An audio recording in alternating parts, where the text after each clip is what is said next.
Well, the arrival of spring is often associated with expectations of a better mood and happiness. But what happens when spring comes and you don't feel any different? Yeah, experts say that the pressure to feel renewed can actually do more harm than good and adds additional stress to what you already may be struggling with. So to help us unpack that, we have licensed clinical psychologist Michelle Chung. Michelle, you say that when happiness becomes the expectation, it can actually create this sort of comparison situation that doesn't help anyone. Why and how? So happiness is one of those regular human emotions that we all want to experience, but when it becomes the expectation, that's when it really just kills all of that joy that you actually might be getting. And so I think around spring, there's all of this, it's easy to compare. You look out the window, you look at everyone's social media, everyone's having fun, being outside. And then when you're not feeling that same exact way, there's a way in which you can ask, like, what's wrong with me? Right. And that really adds a different level of pressure that steals the joy. What are some signs that you are putting too much pressure on yourself to be happy, whether it's spring or in any other season when everyone else around you seems to be celebrating and you're not feeling it? Right. One of the biggest things is to look out for that self-criticism. When you're experiencing something that is normal, uncertainty, maybe a little sadness, and you start saying to yourself, why am I the one who's being stuck in this place? Why am I not happy enough? That's really one of the biggest signs.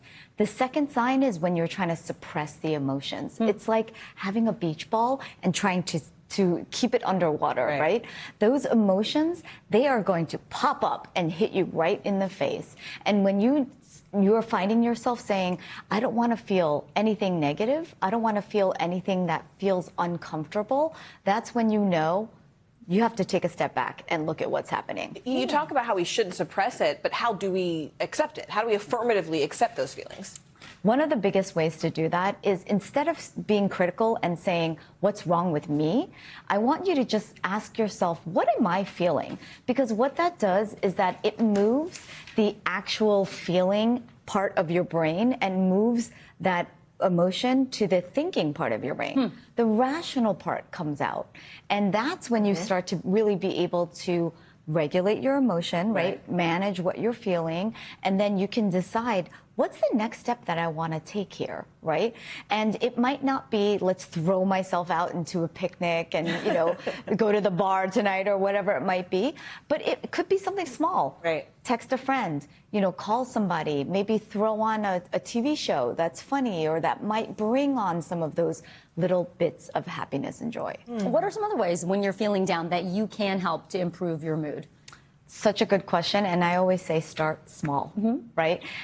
First, you want to be non-judgmental. You want to allow yourself to feel whatever feels that you might have, and then you say to yourself, okay, that's enough. I've basically spent the last, few hours feeling that, and now I'm going to try and do something different, right? And sometimes just because the behavior gets there doesn't mean the feelings will follow right away.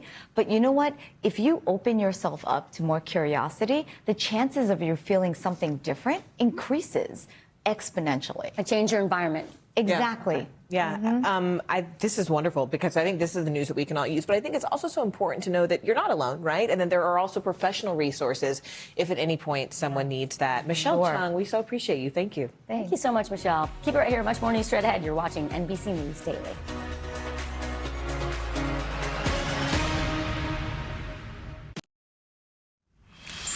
In today's mental health check, spring is in the air, and that can bring a much-needed boost to our mood and energy levels, especially after a long winter like the one we just had. Yeah, but for some people, this time of year can also come with a sort of pressure to feel happier than they actually are. Joining us now is Michelle Chung. She's a clinical psychologist and the founder of In Practice Psychology Group. It's good to see you. Thanks for having me. I think this is an interesting topic, right? Because it's true that it's like, oh, it's open the windows and get outside and everything's going to be better. But if you're not feeling that way, you can feel a real disconnect, right? Happiness is really, it's a normal human emotion, but when you have expectation that is put on it, all of a sudden it becomes something that could be a source of more stress and more sadness.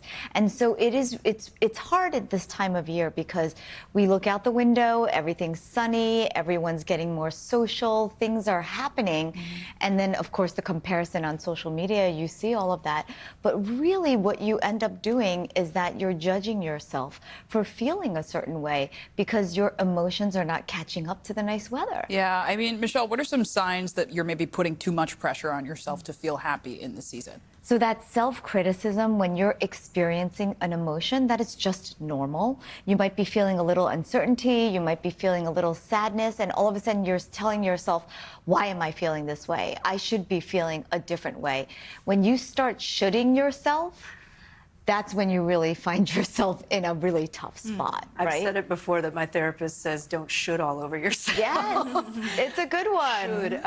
Should. So what can you do though if you find yourself in that situation right now and you're watching and you're thinking, well, but how do I can't just switch out and, you know, suddenly be happy. What do you do? One of the quickest ways that you can change this feeling is by, instead of judging what you're feeling, just name it.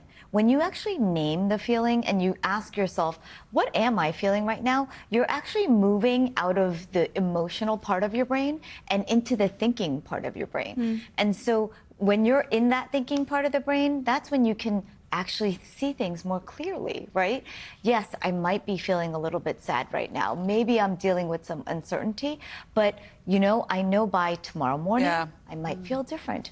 And sometimes the melancholy goes beyond a moment, right? It's a sign of something larger. Talk to us about what we can look for and the fact that something like SAD, seasonal affective disorder, does not just apply to the winter months, right? Yes, it doesn't. It doesn't. And I think that the misnomer, right? The name of it just makes it seem like it should stop, but it doesn't. A lot of times what happens is that when the environment changes, our emotions need time to catch up. And that's like flat out, everyone experiences it the same exact way. Every season, right. Every season. So we need to be a little bit patient with our emotions, to be able to give them a little bit more of that space to catch up to maybe where the weather's looking, what the environment looks like, and that's okay. Yeah. And the other thing that, you know, I want people to remember is that, you know, when you are comparing yourself to other people's outside selves, Their Instagram selves. yes, you really want to be careful of that. Yeah. Because you are inevitably going to feel bad. Really good tips, and I think we can all remember that we can also support those around us, not put that pressure on them to feel happy, especially as it's warmer. Michelle Chung, always great to have you. Thank you so very much. Thanks so much. Really appreciate you. There's much more news ahead. Stay with us. You, of course, are watching NBC News Daily.